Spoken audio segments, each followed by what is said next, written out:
What's up? What's going on? What's up? Well, good day and welcome to the show. It's Saturday, so that means this is the Saturday show. It is the Saturday show. And at the end of the day, we'll be going home. Right? Yes. Awesome. All right, guys, how's everyone doing? Hello from Phoenix. How's it going? How are you doing, buddy? I'm good. Long week, huh? Yes, it's been a long week. I'm Long just week. trying to see where can I get my... Yeah, scroll or... No. Oh, Yeah. really? Yeah. Oh, you know what? It's because it is the iPad, so the iPad wants you to watch it. You What's can't up, do both. Julio? You're gonna Jared. have to use your phone. Hey, James. James is here. Oh, hey, what's up? Victor?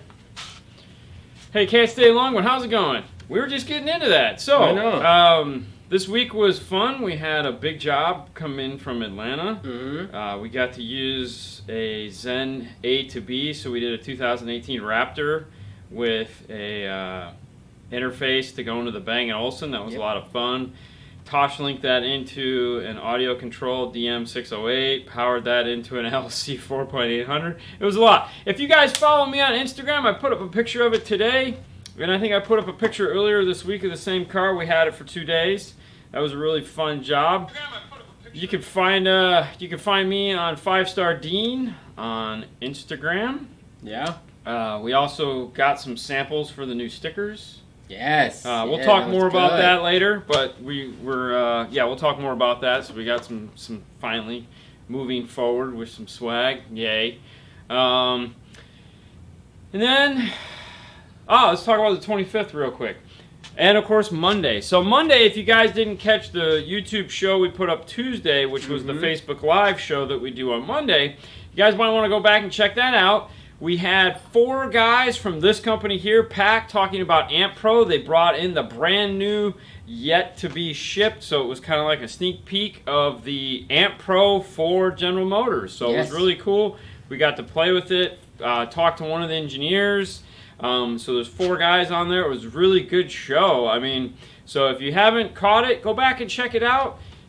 It's very interesting. Yeah. It's nice to talk about Amp Pro. If you have a Chevy, you definitely want to listen to the newer Chevy for sure. Yeah. But the 25th, which is actually Wednesday of this week, we're going to have a special Facebook Live show. And I know a lot of you guys that are on YouTube don't do Facebook. Sorry about that. It will be rebroadcast Thursday. But we're going to have Chris Bennett from Audio Control in the shop. We're going to get an hour of his time. We're going to talk to him. Talk to him a little bit about audio control. We're going to talk to him about how he got his job working in audio control. That's got to be a great story. Yeah. Talk about what he does, and of course, get some ideas. What's the new audio control tool all about? So what that's going to be, and what he's talking about, is it's an RTA tool that they have. When they invented the software for the DM608, 810, the D4800, the 6, all those. It was a really neat software, and what was cool about it is it gave you the ability to measure RTA signal electronically, which is what, when we show the little handhelds that we have, that's what we're doing. We're measuring RTA through the wires. We're not using a microphone. So there's essentially 2 uses for an RTA. One, to look at the sound, which is done with the microphone, which is the iTest mic, the cool thing we plug into the iPad, and that lets us see what the speakers are putting out, and we can adjust the EQ accordingly. But the other side of the equation, especially when you're doing something that's high level or testing, you need to be able to see what electronically is coming out of the source. With that, you need a more expensive type RTA. You can do that with the DM software. So if you have a DM608, when you hook it up, it's actually looking at all that fun stuff. So they came up with the idea because they make RTAs. Hey, why don't we make cool software that we can plug into a laptop? We just have a magic box, and then boom, bitchin' RTA. Yeah. So that's what they're working on right now. Which DSP do you recommend for a non-Alpine? Non-Alpine system. It's a truck 1500. It's a Dodge Ram. So no, maybe it's a Chevy. Yeah, Alpine makes their cool DSP, as we know. The DM608 is one of my personal favorites. I also like the DSR1 because it's, which we have two sitting right there. One of them's getting ready to go in his car. Those are two great DSPs, and they're fun. You guys like using new or used RTAs. I buy my RTAs new. However, the one we got from Audio Control they sent me that I got from them was a reconditioned one that they had sitting on the shelf for like 10 years. The PAA3 Personal Audio Assistant 3, which is what we use. For those of you guys that have never seen it before, might as well grab one. What's up, Scotty? No, not right now. We're not hiring right now. Hello. From Georgia. Let me just grab one right here. So this is the Phonic. This is how you spell it. Phonic. Okay. PAA3 Personal Audio Assistant. What's up, Jason? We go into Amazon and it's this style end. So Amazon, you can actually pick up that style end to RCA, which is what we have, and then we plug it in. So this is, you want to plug it in the female side. This is the male end. Now we're getting kinky. Yeah. Scargaff, what's up, Mark? And what this allows us to do is you can go into the setting. You can tell there's 3 voltage adjustments on it. This is awesome. This is like the tool of tools. If I would have had one of these 20 years ago, my life would have been different for sure. These are expensive though. There's no question about it. These are way crazy money. Yeah. Especially for just a novice, somebody that is just kind of getting into it. But if you're a professional or you want to be a professional or anything like that, you definitely need an RTA going forward in this industry because it's almost impossible. XLR, thank you. I was having a brain fart. We were shooting a video before this and it was like, hurry, hurry, hurry. And then we had to set up, so my brain's still thinking about how I'm going to end that video when we're done with this. Right. So anyways, yeah, RTA is definitely something you want. Any feedback on the kicker key yet? No, not yet. We've been trying to align our schedule with Haley. Hopefully we're going to get that one in next. Just landed in your neck of the woods. Oh, hey, look, that must be Chris. So we were just talking about you, Chris. We're going to have you on Wednesday, so we're really excited about that. The 25th is going to be a great show. Yep. What's up, Christian? How you doing, buddy? All right. Okay, go ahead. So, is there a limit to how much power base blockers, capacitors can handle? So, if you can, tell how much they can handle. So it's a voltage thing at how much AC voltage they can handle, and I can tell you right now, you're not going to exceed it. Most of them are high, so you'd have to put, think of it this way. When you buy a really expensive set of Focal K2s that come with passive crossover networks, those passive crossover networks are rated to handle way more power than those things can take. Yeah. You don't want that to be the weak point. So it's a voltage. How much voltage can you put into them? Most of them is well beyond anything you're going to put through them. The only time I've had capacitors blow up is when you get the real tiny crappy ones they put on like tweeters, factory tweeters, and you put like, I don't know, an obscene amount of voltage, let's say 150 watts through them, which would be crazy voltage. Yep. I've had those blow up before, but other than that, I've never had a capacitor blow up. That's good, but you'd really have to be doing something wrong. So for Fernando, are the Infinity Kappa product are good? I'm assuming they're good. A lot of people talk about they're good. So we don't carry Infinity in here. But yeah. What is he asking? A PDX V9 or the Pioneer 9605? Really? PDX V9. They're not even in the same league. No. I need to know about Infinity Kappa products. All right, so Infinity Kappa, really quick. I mean, it's a Harman product. So you have JBL, you have Infinity. They're basically partner companies as far as in the aftermarket world. Hey, from LA, I'm going to work. Sorry to hear that. Bye, Miguel. Have fun though. Be safe. So they're nice products, and we've had a couple meetings with them. It's not anything we want to carry. They just got bought out by Samsung. They're really big in the aftermarket, in the OEM world as far as stuff that comes with the cars when you buy them. They started making 2 ohm speakers, and then they stopped. Now they make like a 3.3 ohm speaker because they found most of the aftermarket world really doesn't like that. They sound good. They're not a bad product. The problem why you're not going to see them too often in like something like our store, in stores like ours, is because they're so saturated on the internet. You could buy them anywhere. So when you want to have a product that you can stand behind and don't have to worry about constantly someone buying it for less than we're actually paying for it, which, believe it or not, happens quite frequently. That's not a product worth carrying. So that's why you're not going to see it, and you're not going to find a lot of information on it, because aftermarket guys really just don't care about the product. Not that it's bad. It's just I can't pay my light bill when I sell products like that. Right. All right. Hey guys, I have problems with my PAC RP4 2HY11 kits. Okay. My factory USB won't work.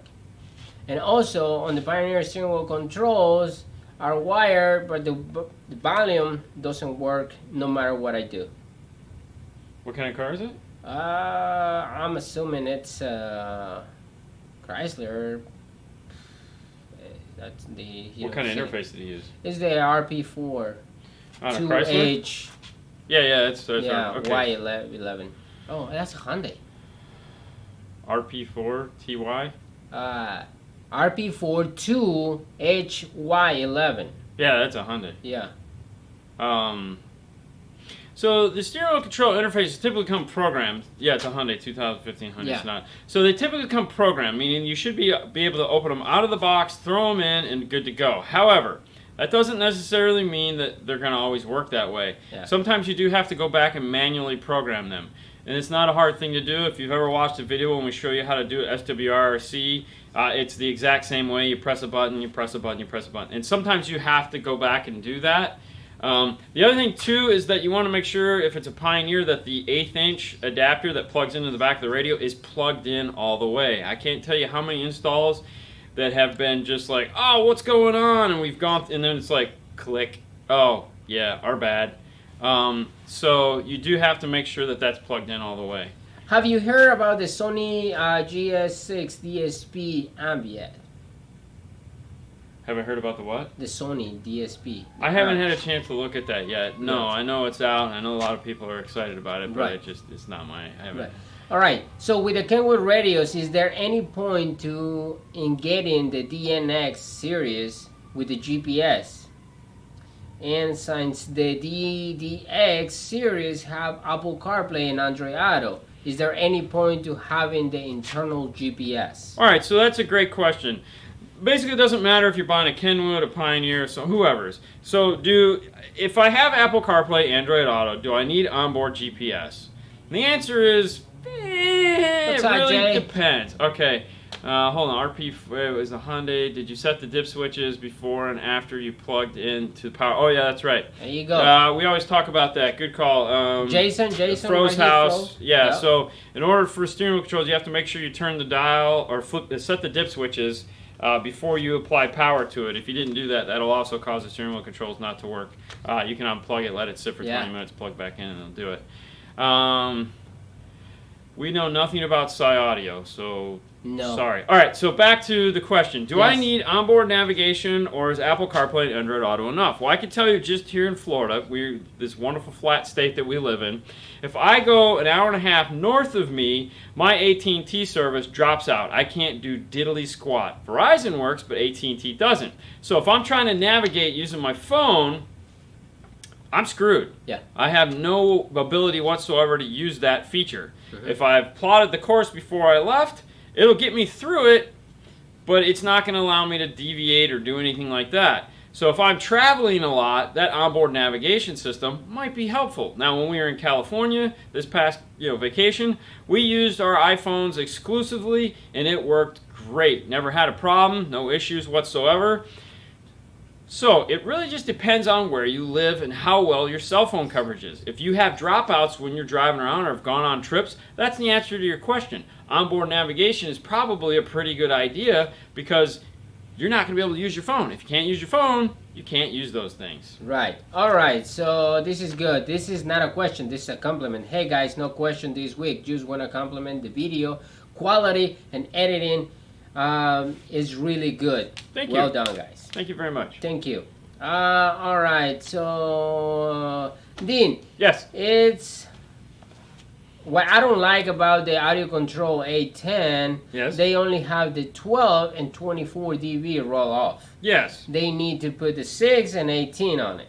So, all right, here's the deal.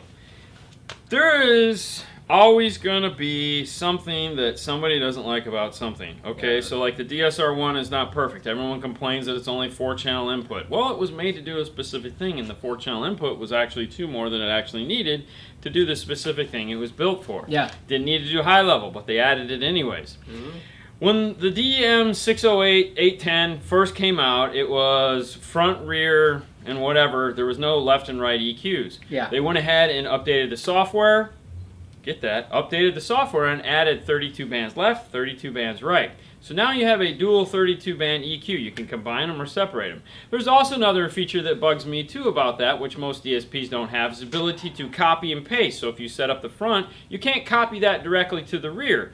Sometimes you need to do that. You can't do that with one of those. You have to set up a totally unique curve or take a picture of it. And okay, so there's always going to be something about everyone's product that isn't like 100% amazing. Something like that, 12 and 24. You'd think it would be obvious because you can buy a Pioneer head unit that has 6, 12, 18, 24, and even some of them now go all the way up to 36. Correct. So is it something that they might add in eventually? Probably. It would make sense. They just did an update on the DSR1 to add in Butterworth and I know I'm saying these wrong. I always get these wrong. Butterworth and DSP, crossover slopes, so you can choose between the two now on the DSR1. It was something that wasn't even on the radar, didn't even know they were doing it. They went ahead and added that feature in when you do the latest update. So these things are constantly evolving. Right now is the wild, wild west of DSPs. We all know we need them. We all know this is the direction we're headed. It's just a matter of us getting there. There's always going to be features that they can update. Like I said, it had a single front 32 band EQ. Now it has a left and right front, left and right rear. So, you know, granted, it's not the perfect piece. And they're gonna evolve, but it'll evolve. Yeah. But if you look at every product out there, there's always going to be you can always find something that sucks about every product. I mean, we talk about that with radios all the time. So this is the first big step that this industry is taking. I mean, other than, you know, we've had the Audison Bit 1 forever, and it's like, you know, it's the big one. I think, and boom, it works, yay! So they're going to get better, they're going to get cooler, there's a lot of neat stuff that's going to happen, it's just going to take time. All right. And yay. Yeah. I mean, look at it right now. Not to change subject, but I mean, look how many radios are out right now. I mean, Pioneer makes what, 200 radios? Kenwood makes 100 radios. Sony makes 5. Alpine. So right now, there's like everyone makes like one DSP, and we haven't even gotten into like Kenwood has toyed with the DSP thing with the DSP, the 600.1 DSP amplifier. Not everybody's getting not into really that doing market. It. So we'll see how this pans out. It's still early. Yeah. All right. Okay. So, hi guys. Do you know any website I can get stereo diagram for a 2008 Lexus GS? No. One of the forums. Yeah. Honestly, you know, when we have to find something that we're just totally lost on, we usually end up on a forum somewhere. All right. Still waiting for the playlist for test music. I know. We just I've put it up before. Really? Yeah, I've got it up somewhere. Oh, because I've put it up once. All right. Once or twice. Johnny. I'll try it again. All right, Johnny. In which hotel are you guys staying in Dallas Knowledge Fest? Don't know yet. Don't know yet. Waiting for that phone call. We will be at Knowledge Fest for those guys that are in the industry, and for those guys that aren't in the industry. We've talked about Knowledge Fest briefly before, and what it is it is basically training where a bunch of cardio guys get together and we learn from hopefully people that know more than us and share ideas, and you get to meet new people. We're going to have a live show from there that we're going to have in the Stinger booth.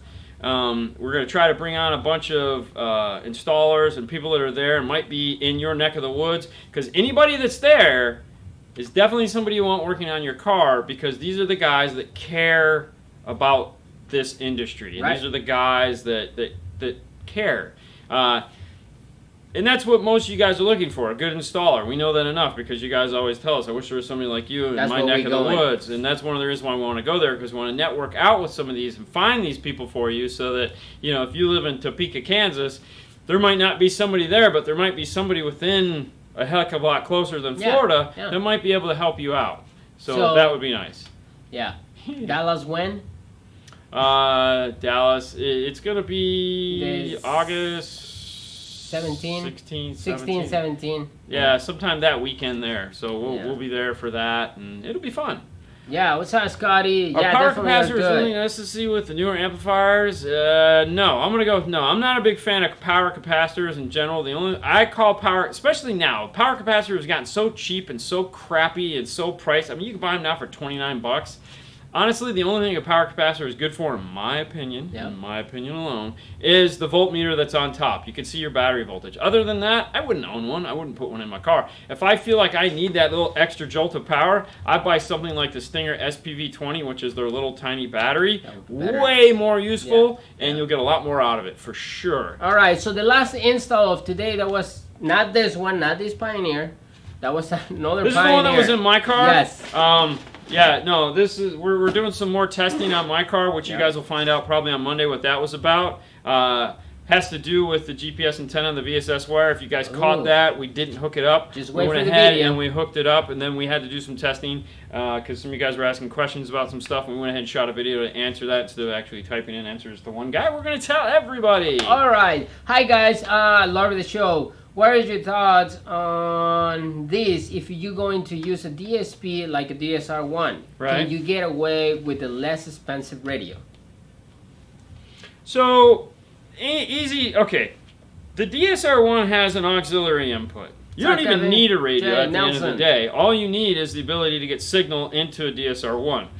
It all depends on what you're going to be playing. If you're going to be playing Bluetooth, well, you're going to want a better radio because you're not going to want a crappy Bluetooth. You know, you're going to want something that maybe has aptX Bluetooth built into it. Or you can just buy a Bluetooth dongle, plug it directly into it. Sound comes from the source. If the source sucks, it doesn't matter what EQ, DSP, or thing you put after it, it's still going to suck.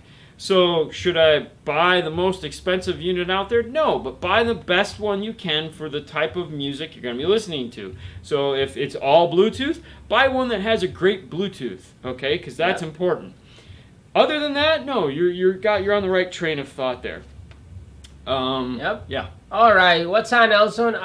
Do you guys have in stock the Bluetooth adapter for the DM810? The Bluetooth adapter. Yes. It's just funny. I was trying to remember what I just read and wanted to answer. What's on, Houston, Texas? No, we don't have one yet. We're hoping that Chris is going to bring one with him so that we can at least see what it looks like, play with it, and show it to you guys. I had to call tech support on yesterday. Yeah. Yesterday, talked to a guy there, and of course he teased the hell out of me because he's like, "Oh, I don't know because I'm using the beta Bluetooth adapter in my car," and I was like, "Oh man, come on, really?" So no, we expect them any day now. Like they should start to ship here towards the end of this month, and we'll start to see them roll out. So that'll be good. That'll be good. Christian, take a chill pill, bro. We know you love the DSR1. We got two. It's like not they. He said, they taking way long to bring that Bluetooth adapter out. So I've told the story before. It came down to originally they were going to make two Bluetooth dongles. They were going to make a Bluetooth dongle for just doing the DSP settings, and they were going to make a Bluetooth dongle for audio because they didn't know. They were thinking something strange, and there again, that kind of falls back to like you asking for 12 and 24. In their minds, that makes sense. Now that it's out in the world and people are actually playing with it, they're going, well, what happened to 6 and 18? Yeah. Okay, so then they're going, oh, well, yeah, just like the copy and paste from front to rear. They thought it had it. The guys, when I talked to them, they're like, why doesn't it have that? And it was like, well, because the engineers didn't think it needed it. Yep. Now they're like, oh, well, we have to add that to that. Perfection takes time. And thank you, Chris. Yep. So anyways, what happened is they were going to make two dongles. Then they found out that was crazy. That wasn't going to work out. It was going to be way more... wasn't going to be cost effective. So they said, all right, scrap it. We're going to start over. We're going to make one dongle to rule them all. Lord of the Rings. Yeah. Anyways, So now the piece is coming out, and like, okay, so like he said, perfection takes time. Yeah. And that statement alone in this industry is something that is like, what? Because, you know, we have the pleasure of working on a lot of new equipment. Mm-hmm. And that new equipment promises the world. It's like, oh my God, this is going to be amazing. You're going to love it. It's going to do this. It's going to solve that problem. You're going to be like, the moon and the stars. yes! And then you get it in the car, and it doesn't do that. And then you call them up, and they say, oh, bro, yeah, my bad. You know what? That's an update. That's an update. That update's coming. All right, well, that update isn't going to fix the car that's in my bay right now. So Yeah. what do I have to do? So to me, it's, you know, other manufacturers have shipped products that haven't worked, and you get them in the store, and they're like, oh, there'll be a fix for that in 2 weeks. Why did you ship the product? Okay? So if it takes them an extra week, if it takes them an extra month, I would much rather some guy be disappointed that he had to wait an extra month. I get a product, I plug it in, and it works amazing, than me putting a product in that he's excited about and it not work. That sucks. That sucks bad.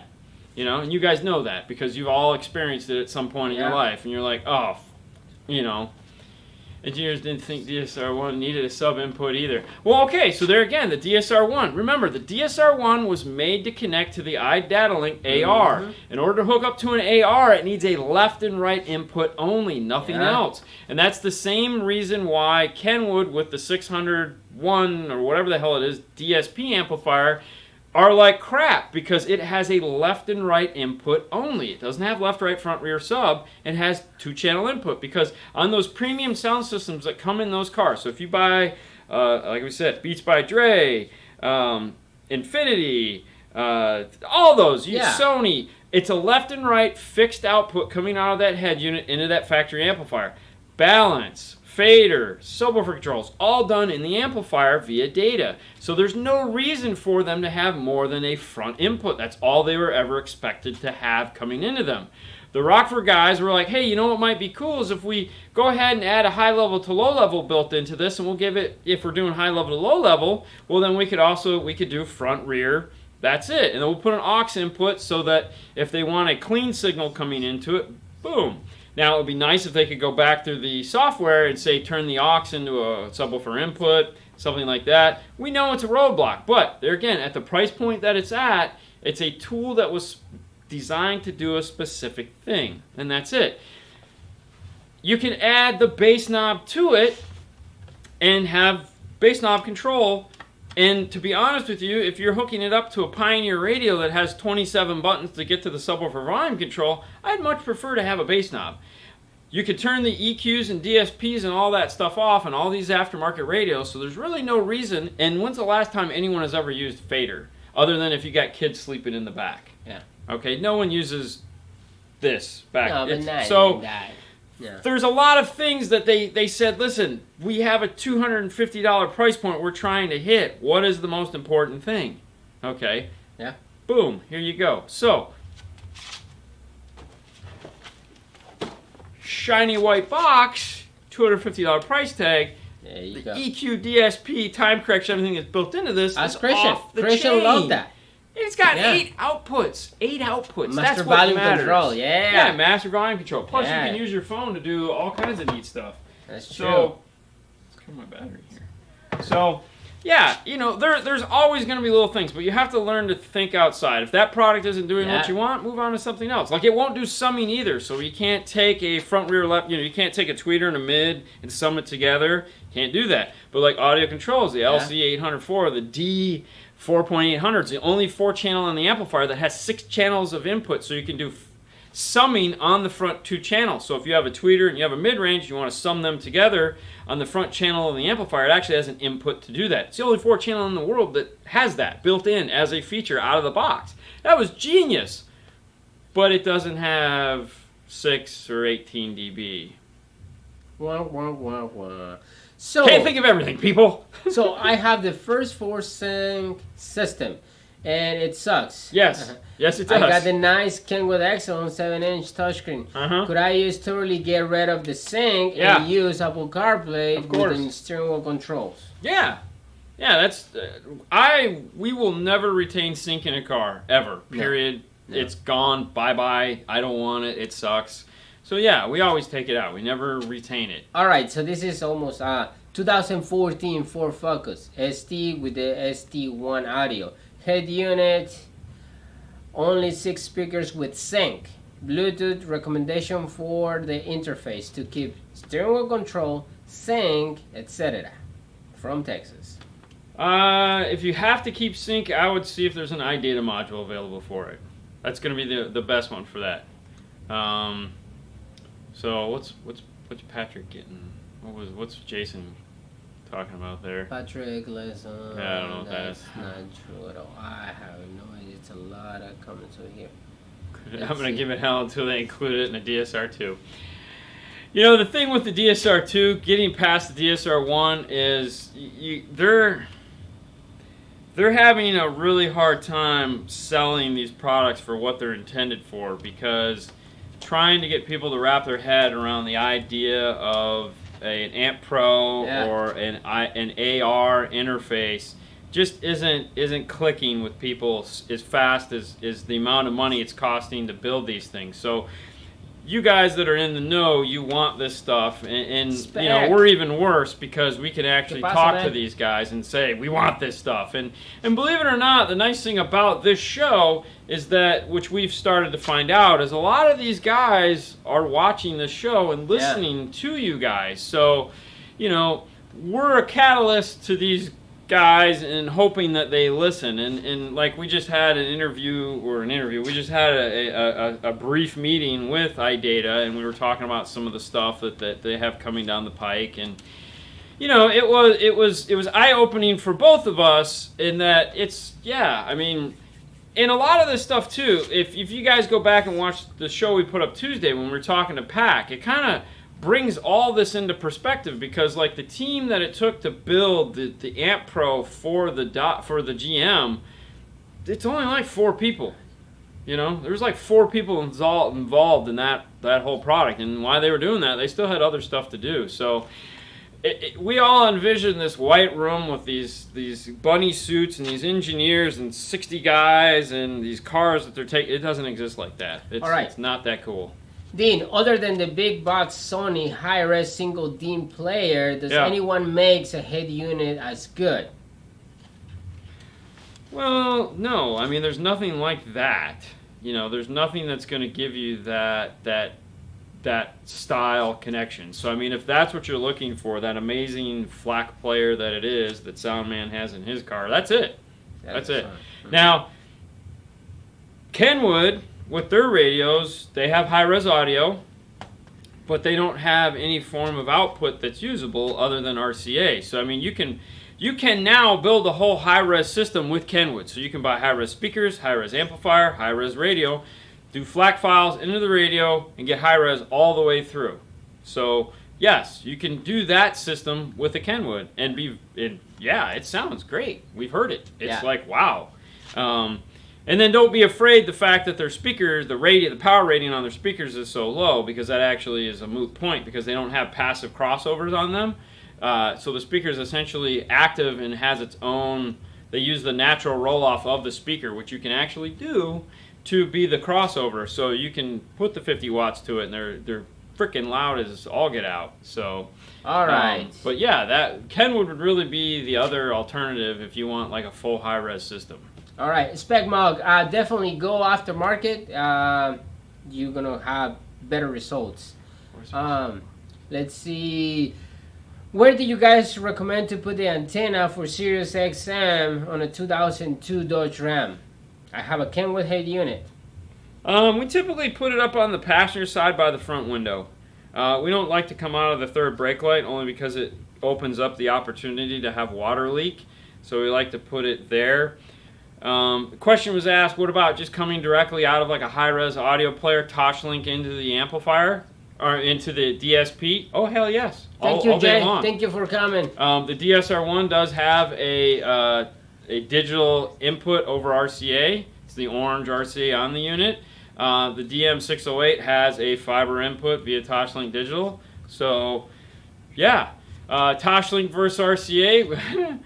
You know, if you're going to give me the option to do a fiber optic, I'm going to pick that. But at some point, it's going to switch out to analog unless you're doing a full DA system with Audison. All right. So, can 210 subwoofers be powered by a monoblock amplifier as long as it is powerful enough? Yeah. Yeah. That's kind of, really? That was the question you got? No, I mean, it's powerful. Okay. Dean, can I use a polarity tester to test a dual voice called subwoofer? If you so, can I test a coil at a time? Yes, you can, but really you don't need a polarity tester to do that. No. A 9-volt battery or a small drill battery works great for subwoofers. Yeah. The polarity tester really doesn't have enough juice in it to move a subwoofer enough to actually, you're going to move enough air. You need it to really, so what we typically do is we use a battery, a small 9-volt battery, and we pop each voice coil, and the woofer will either move out or move in, depending on what you're tapping. And that's really the best way. I think we actually have in the tips from the install bay or whatever that playlist was called, we actually show you how to do that with a woofer, how to polarity test a woofer using a battery. Yeah. So you might want to go back and check that one out. But yeah, no, I wouldn't use. We don't use a polarity tester for the subwoofer. We're just gonna pop them beforehand. All right. So, are the power capacitors really necessary with the newer? Yeah. All right. So hard being on time. On the micro bypass, do you all follow the instructions that came with it, or is there another way? And what's the correct way? As far as the micro bypasses, no, we hook them up exactly. You know, green wire goes to green, blue goes to blue, and black goes to black, or blue goes to blue white. That's it. It's straightforward. I've never actually read the instructions, to be honest with you, because I've put hundreds and hundreds of them in. But yeah, that's it. All right. Yep. So for the guy who's looking for a diagram, AA Ron, he put his email, so he can email you. All right, let's see. I think everyone should just take a vacation in Florida and stop in. Yeah, no, go right ahead. Real quick, James stopped in, car audio, etc. He does have a new channel, which we talked about last Saturday, and I put a link in last Saturday's show to his new channel. So all you guys that are big James fans, love car audio, etc. As you know, he's no longer doing car audio. He works in home audio now, so he started a new home audio channel. Yeah. So definitely, if you miss his New Zealand accent and you want to hear him and check him out, he's got like 4 or 5 videos up talking about. He gives a tour of the new store that he's working at. It's a really nice store. So definitely at least go on, check that out, give him a like, give him a shout out, let him know you miss him. It's in last week's video, last Saturday's video, this show, the YouTube show. I put a link to it in the description there. If I can remember, I'll try to do it again this week. But yes, yeah, definitely check it out. And yes, we're going to have more car labs. It's just... Car labs? Car lab. Car labs. Yeah. Yeah, car lab. Hey, hang on. When do you guys do the big 3? When? So... The big 3 is a funny one. A lot of the times we worry more about the big ground, make sure that the cars have adequate grounding. Most of the time coming off the alternator into the battery, there is an adequate power supply getting there. It's usually a 4 gauge. Hello from We're not doing giant 0 gauge systems where we're going to need to worry about that, but what we run into is that the groundings are crap. So we typically improve the ground whenever we see that as an issue. So we'll drop a 4 gauge ground between the battery and the block and the frame, and then the frame and the battery. It's the 3 points there are really what we're looking at most of the time. Not necessarily looking at the alternator, because that's usually a 4 gauge and it's usually good. Usually being the operative. Not always, but usually. The other thing you have to remember too is that a lot of these newer cars, they have a sensor built onto the ground. And that is measuring the resistance that the ground is pulling in the voltage that's coming over it. And if you change these things in the car, bad things can happen. So you have to be real careful on these newer cars when you're screwing with grounding and power coming off the alternator. So be careful. That's all I have to say. Be careful. Keep an eye on it. Definitely keep a voltmeter on it. Don't just and don't remove things like that because you can screw up the whole. You can do a lot of damage. So all right, be careful. Jesus, yes, we carry Morel speakers. Hey, from India. Yep. If you want, you can, drive over here and we can put it in your car. Texas. Yeah. Hey, from the Middle East. Hey guys, you ever did a full install in a third generation Prius, like sub, amp, mids and highs? Yes. Yes, we did one. What? Oh. Prius. Oh, Prius. 5-channel amp and I remember when we put a 15? Yeah, we put a 15 with a 1500 watt SCAR in there. That was crazy. Stupid. That was not stupid. Will we ever do a a blow through how to video? Probably not. Yeah, probably not on that one. Hey man, high-end interconnects are expensive. Home audio stuff is really expensive. Actually, it's funny. So he said, "Hey man, you think your RCAs are expensive? Home audio RCAs are a lot more expensive." Oh yeah. And when I was talking to James, because I was when we were talking when I was in California, that was one of the topics we were talking about. Was he was just laughing at how much like a set of a set of 9000 series Stinger RCAs is about $200. Around $200, and people like freak out when you say $200. Yeah. So you say you can get a $35 to $50 set of RCAs that are pretty good. In home audio, that doesn't even scratch the surface. So, yeah, I'm excited. The topic of last week's Facebook show. Yeah, thank you, Jason. You definitely. Everyone, check out last week's show on Tuesday. Yeah. So yeah, the home audio world is ridiculous. That's insane. I watched the video that they use on Rap or Take. It's beautiful speakers. Yeah, it's stupid expensive. Yeah. I know when I was building my home audio system, I looked at the price of some of these wires and I was like, I'll make my own. So my left and right speaker wire are 2 runs of 8-gauge. So at the time I bought some really expensive 8-gauge that we could carry, silver coated 8-gauge, and soldered in my own ends and all that other stuff. The only thing I didn't do was put the magnets around them. I probably should have, but I didn't. So I built these 2 8-foot cables that weighed god-awful heavy, and that's what I use for my front, left, and right. All right. But, hey. How do you guys find info about taking apart the cars you haven't worked on, like Toyota Venza? So when it comes to removing the radios out of the dash, believe it or not, even as much grief as I give Metra, MetraOnline.com prints their instruction manuals, and their instruction manuals for removing radios out of the dash is by far the top-notch, best place to go if you want to know how to get your radio out of your dash. Yeah.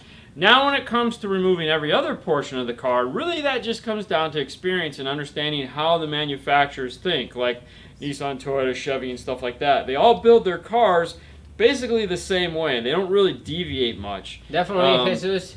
So that's kind of another thing. Obviously, YouTube is a wonderful place to be. That's why we kind of try to show these things. Yep. But yeah, it's tough. I mean, it just really comes down to experience and taking things off and putting them back on and whatnot. But if you need to get a radio out of the dash, go to Metra's site. All right. Download the instruction manual.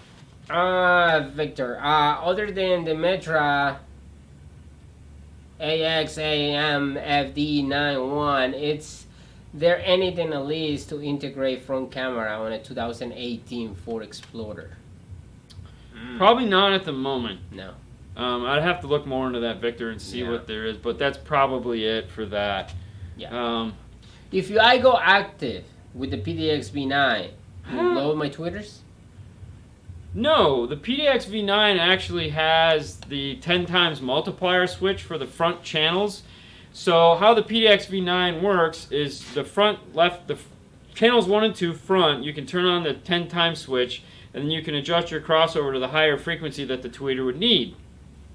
Then when you turn the channels 3 and 4 to the bandpass channel, which would be BP on there, what it does is it creates a top and bottom. The bottom is adjustable, the top is whatever you set the tweeters to, so your mid-range will play up to that point. It's not an adjustable top, it's just an adjustable bottom to keep the bass out. And of course you can do your sub from there. But anytime you're going to go full active on a tweeter, if you've never done it before, it doesn't hurt to put a capacitor on there just until you figure it out. So you'd rather, there again, we were asking about blowing up capacitors. A small capacitor on there that you blow up is a heck of a lot easier than a tweeter. So, yeah, All right. Why do people add second batteries? I thought the second battery will make the difference when the car is running because the alternator provides the power. Why would it make a difference? He thought. So why people? So the whole idea behind adding a second battery, Yeah. there's a couple different thought processes that go on when adding a second battery. We're not going to talk about the crazy SPL guys that add multiple batteries to their cars and multiple alternators and all that. That's not where most of you guys are at. Most of you guys are doing is putting in normal systems that may need a little bit more power. The thought process is this, and I've been doing this forever, and this is just from experience and nothing else.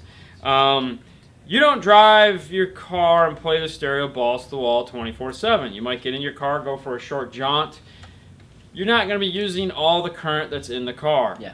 So that second, if your battery is charged, that doesn't go anywhere. It's just useless energy. So by adding the second battery, it's just like putting a bigger battery in your car. You're increasing the capacitance for the car, so the places for this power to go to and get stored.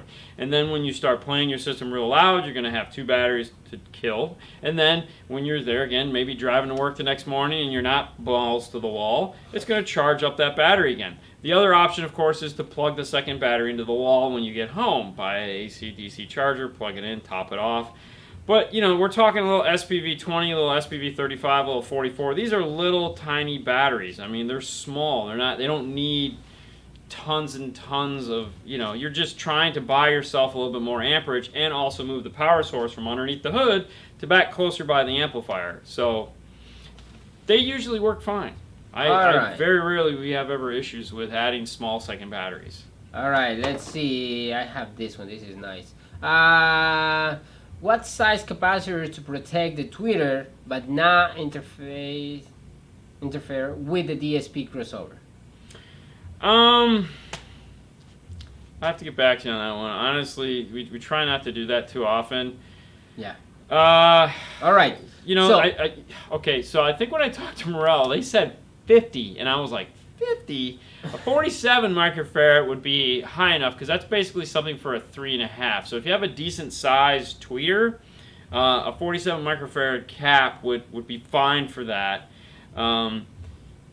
Anything up from that would probably be okay too. Something in like, let's see, like a 30, maybe a 25. They're going to be harder to find though. So, but yeah. All right. So, Patrick, my local shop told me I cannot retain my OnStar XM and add Bluetooth to my 2011 Silverado unless I get it restyled. That's true. 2011? Yeah. No, you should be able to do RP5?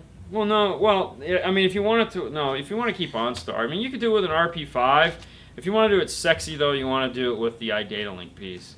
Ooh. And okay, little bit of inside baseball there. The restyle piece comes with the iData module in it. Mm-hmm. So you're not doing that's what Alpine uses for restyle. Alpine uses an iData module to do restyle. So if you go buy an iData module and you buy an iData compatible radio, Pioneer, Kenwood, you're done. Same thing. You put any radio you want in it. What's up from Australia? 2017 Toyota 4Runner. Will replacing the 8-inch sub improve the sound? Keeping the original JBL amp.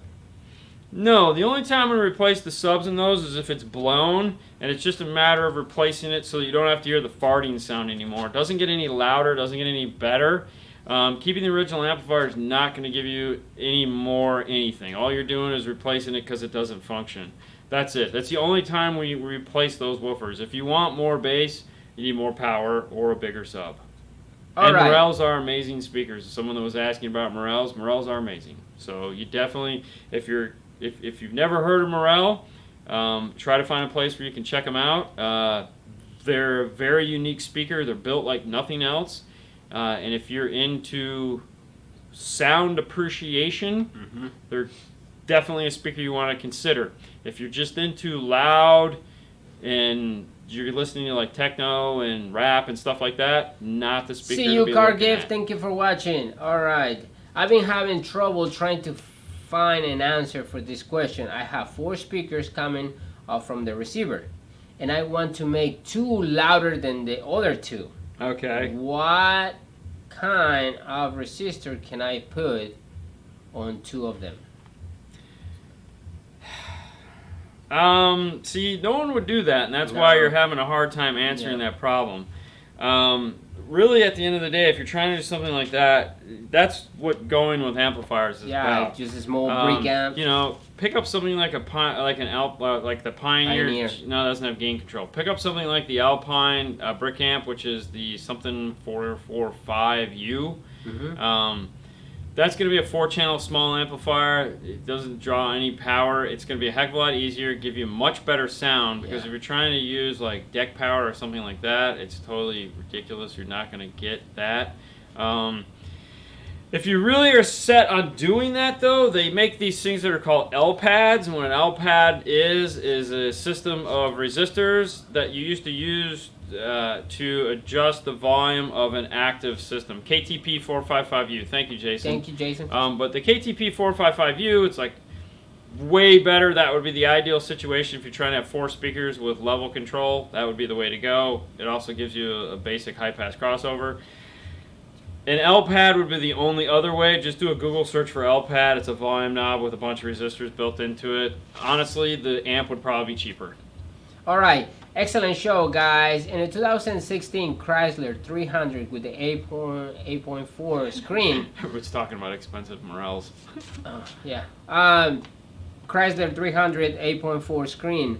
Does the Amp Pro completely eliminate the factory amp, or does I need to stay connected even through if it's not used?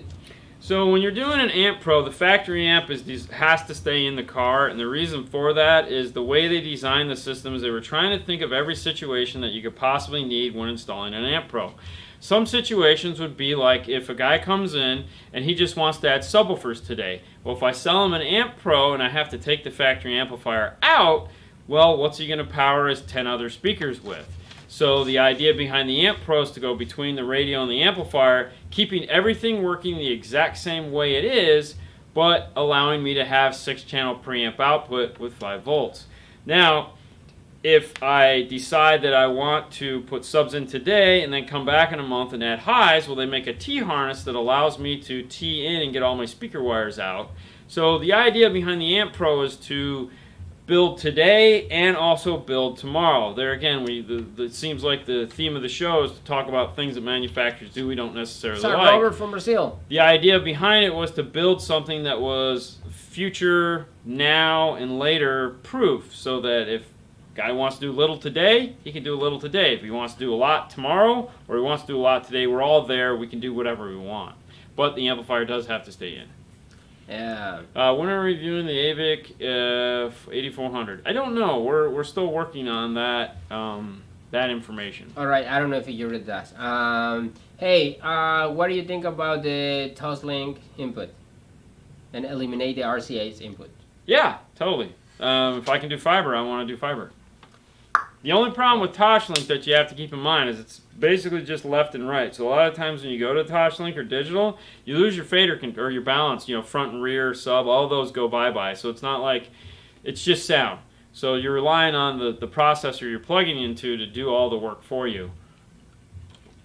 So if you're a guy that sits there and rides his balance fader and all that all the time, Toslink isn't the option you want. Yeah. All right. Let's see. I really appreciate the time and effort that you guys put in these builds. Thank you, guys. I was trying to read Cybertruckers. I think what he was asking is, what is my personal opinion, which he's poking fun. That's great. Wow.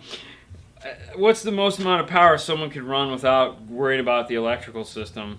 It really comes down to the type of car you have. Most 5-channel amplifiers that are on the planet right now are adequate. Most cars have adequate enough power to run, I'd say 95% of the 5-channel amps that are out right now. Mm-hmm. With the advent of the smaller amplifiers that are more efficient, Class D, Class H, Class GH, all the fun stuff that's coming out, I feel we can get much more power into the car. So like we can do the Power Series T 404 and the 750.1, which is a ton of power, and not having any electrical system issues at all. We used to say 1,000 watts was the rule. Anytime you go over 1,000 watts, you need to add a second battery. electrical systems have gotten a little bit crazier since then. Plus, the manufacturers are a lot more efficient in the systems that they're putting in their cars, meaning they're working a lot better, a lot nicer. They're not drawing as much current as they used to. Smaller wires and stuff like that. What's up, Wolfman? It's, I still think 1,000 watts is kind of where you want to be before you have to worry about a second battery, but there again, it really just comes down to how you're going to play it. All right. Hey, do you put this sound check on the iPhone music setting when using CarPlay when you tune in an system? Hold on, I wasn't listening. I was reading this. Hey, Dean, you were right. The Kenwood 7-inch set sound, outstanding. Love them. Glad to listen to you. Like them. Awesome. Yes. Like Nice. them better than my T2s. Cool. Cool. All right, what was the question again? All right. I'm sorry. Hey, Dean, do you put the sound check on the iPhone Oh, yeah, I don't know. music settings? I think it's Yeah. off. I think It's I keep off. it off. I don't Yeah. think I have it on. Morel versus Hertz. I've never heard any Hertz speakers before. It's a totally different sound. Morel, Hertz, you'd be looking at the Milli. There again, Hertz are more loud than Morel. Morel is a more, I hate to use the term mellow, but compared to a Hertz speaker, it's going to be a more mellow speaker. That doesn't necessarily, it's not a bad thing, it's a more mellow thing. The thing that makes Morel unique is when you see one, and one of, not the entry-level stuff, when you start looking into their higher-end lines, what you're going to notice is the voice coil. The voice coil on a Morel is gigantic. Most manufacturers use like a 1.5-inch voice coil. They use a 2-inch voice coil, or a 2.5-inch voice coil, or a 3-inch voice coil. So they have these giant voice coils on these little tiny speakers, which gives it so much more control. So the speakers are a little bit slower. The efficiency isn't as high because they have bigger voice coils, which move a little bit slower. If you're into piano, the Morel is the speaker to have for sure. But it's a real unique sound. They're awesome. All right. Let's see. I have such problem getting my bypass to travel into my car. What do you think about tunnel? Not fall down the seat, but small tunnel. Oh, tunneling the back deck? My rear armrest. Yeah, we used to port through the rear armrest, especially in the German cars. It works well. Okay. It works well for sure. How close am I to the 26.2 mile mark? Right now I'm pretty far away from that, probably about 10 miles away from it, but right now here in Florida, because of the humidity, it is really hard to run. Someone gave me the best comparison, which is it's like running while breathing through a straw, and he's not wrong. Right now I've been concentrating on just keeping my speed and stamina up, because it's hard to do miles right now. It's really hard. Right now you can get about 10 miles at max before you feel like you want to kill yourself. So shorter runs and faster. So that's where I'm at right now. We're doing, we're trying to keep between 5 and 10 miles and just going as fast as possible. Last week was rough, but I concentrated more on speed. Got my mile down really low for me, old guy. But, All right. Yeah. On the micro bypass, do I follow the instruction they came with the I bypass? covered that. I got that. Okay. One. Okay, when you add a small battery, do you isolate it from the battery up front? It depends. If it's a daily driver where you're constantly going to be turning the car on and off, driving it day in, day out, I don't really worry about isolating the front battery from the back battery. If it's a car that is going to sit for an extended period of time and you only drive it once or twice a week, you definitely want to isolate the battery from the front to rear, pick up the big isolating relay that Stinger sells. You also want to make sure you fuse at both batteries. There should be a fuse off of the front battery and a fuse off of the back battery. And then whatever you fuse for your amplifiers. But you have to have fuses on both sides of the battery, 18 inches or closer, whatever. Always need, anytime you're passing through a firewall from the back or the front, doesn't matter, there has to be a fuse. That is the most important part about adding a second battery is your fusing. Because everyone worries about the one under the hood, but then they forget about the one back by the second battery. And it's the same. If it touches the firewall, it's going to burn all the way through the car. Yay! Cybertruck, he just finished the 4-channel amp, sub, Yeah. and the Freightliner. Yeah. Now watching you guys. Yeah. Nice, thank you. Let's see. Is there advantage to running amps at 4 ohm or 2 ohm? The only advantage of getting more power out of the amplifier, really the advantage comes into when you have a sub amp, you always are going to match up the ohm load for the sub amp to the sub. So for example, if you have a 500 watt amp that puts out 500 watts at 1 ohm, you're going to make sure you add subs to it to get the 1 ohm to get the power out of it. Where that gets tricky is on the highs amp side. Some manufacturers like to rate their amplifiers and show you the 2 ohm rating. Well, you're probably not going to run a Class D highs amplifier at 2 ohm. Not really a good idea for most of them. That's a bad idea. Some of them are designed to do it, others are not. When you get one that's not, stick with the 4 ohm rating and run it at 4 ohm. You'll get much better results out of it. Now, some manufacturers design their amps to run at 2 ohm, and in that case, by all means, run them at 2 ohm. Rockford, and Alpine use a feature called DC straight or constant power. And what the constant power means is it doesn't matter whether it's 2 ohm, 1 ohm, 4 ohm, whatever, it's going to put out X amount of power. It doesn't change. Those amplifiers are really kind of nice. All right. Do you think that the amplifiers from the 90s are better than today's amplifiers? No. No, God, no. Old amplifiers are not better than the amplifiers that are out now. You're trying to say something that they've had 20 years to develop is not better than what came out. Now, there again, that doesn't mean that all amplifiers are better than what came out 20 years ago, but no, doing it 20 years ago and doing it now, I would much rather have an amplifier now than I had 20 years ago, and that goes all across the board. I used to sell Macintosh amplifiers, okay, and I've owned them and run them and enjoyed them, but I'll take a new amplifier any day over that beast. AMY 2020. Please call Paul, and he can tell you the appointment. How is the list? Yeah, and to make the appointment. Yeah. Me too. Waiting for the Audio Control D6.1200. It's going to be out here shortly. There again, if you want to know about audio control, we're going to have Chris on. Plus, if you go back. We did a special audio control live about 2 weeks ago, or it might before we went on vacation. Yeah. Well, we give the release dates of all the products that are coming out audio control. So go back and just do, I think it's like, go back a couple weeks and you'll see where it's like a special audio control middle of the week video. I called them and they gave me the release for all the new products that are coming out. So that's definitely want to go back and check that out. We talked about all that stuff. Yeah.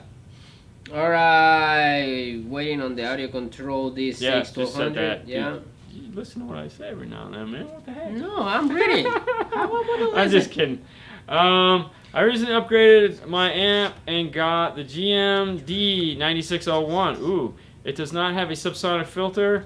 How will that affect my 12-inch in a ported box? Oh, Wayne from South Africa. You guys are.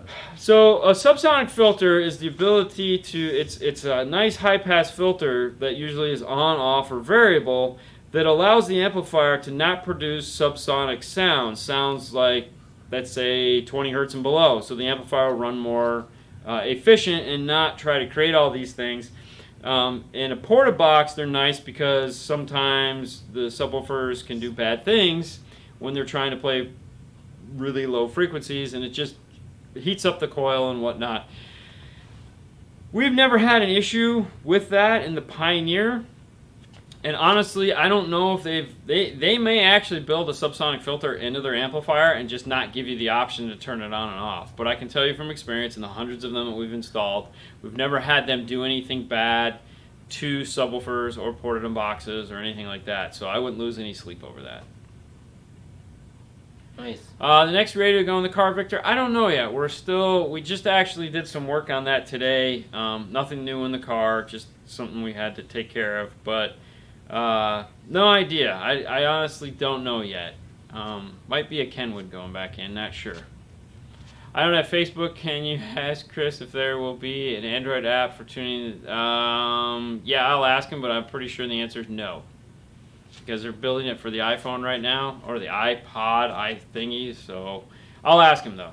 Alright, I'm having trouble with the pack SWRC on a 2011 Toyota Sequoia. Works fine during the day, but it turns the lights at night and my buttons Don't work? Yeah. Check your ground. I would check the ground. That's weird. Wow, But that's yeah, weird. I would check the ground. All right, I have 2B2 10-inch sub, sounds like loud mid-bay. Okay. What?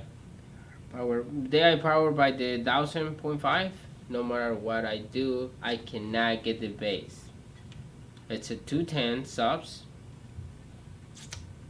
Are they in polarity? I don't know. Are you asking me? I don't know. What do you think about iPads as a radio? That's a good question. So, okay, iPad as a radio is a good idea. The argument that it kind of bugs me with the iPad is that an iPad is cheaper than just getting a really nice radio, and that's where it kind of falls flat. If you're going to buy an iPad and connect it to a really nice processor or source unit behind or anything like that, it's a great idea because you're just using the iPad as a really cool source, in which case it makes total sense, just like Soundman has his iPad going to that really expensive Sony. If you're just going to use an iPad and aux jack it into an amplifier, then it kind of falls flat because then a normal radio is going to have things that it's not going to have. Now, I just use my phone in my car for everything. I really don't listen to the radio much anymore. So yeah, an iPad's a great idea. But I also have it playing through the EQ and the processor and all that fun stuff that's in the car that it's playing through. So, you know, if you're going to take an iPad and connect it to something like, let's say, a DSR-1 through the aux jack on the DSR-1 and control it, that is a great idea. You're going to get all the amazing features. It's got an awesome app that you can control everything from the iPad. Love it. Would do that all day long. Yeah. You good? Yeah. Okay. I tell you what, guys, it's been an hour, that means it's time to go. It is the end of the day. It has been a fun one as usual. Thank you guys so much for tuning in, for asking questions. If we didn't get to your question, I apologize. We'll be doing this again Monday on Facebook. If you don't have Facebook, we'll be doing it again next Saturday. I know, right? Don't forget the 25th. That's going to be Wednesday. We are going to have a Monday show, which you're not going to be here. We're going to have special guest Haley filling in for Fernando. So if you want to check up on Haley, she will be on the show on Monday. Otherwise, it'll just be us again on Tuesday with Chris from Audio Control. So we have two live shows Wednesday. We have 2 live shows this week, plus the Saturday show, which is 3 live shows. Lots of fun. If you need tools, DNF Tool Drawer is a place to find them. If you need a shirt, head over to teespring.store/5star. You can pick up a 5-star shirt there. If you want to be a Patreon member, thank you very much for supporting us on Patreon. Otherwise, you guys have a safe weekend. Have fun. Stay cool. Summer is in full effect. That is for sure. No, we don't sell Orion. Which is funny. They're in here in Florida now, so yay. If anybody has an old beast that doesn't work, I'd be interested. Let me know. Okay, you guys have a great weekend as always, and we'll see you later next time. See you, Jason. Bye.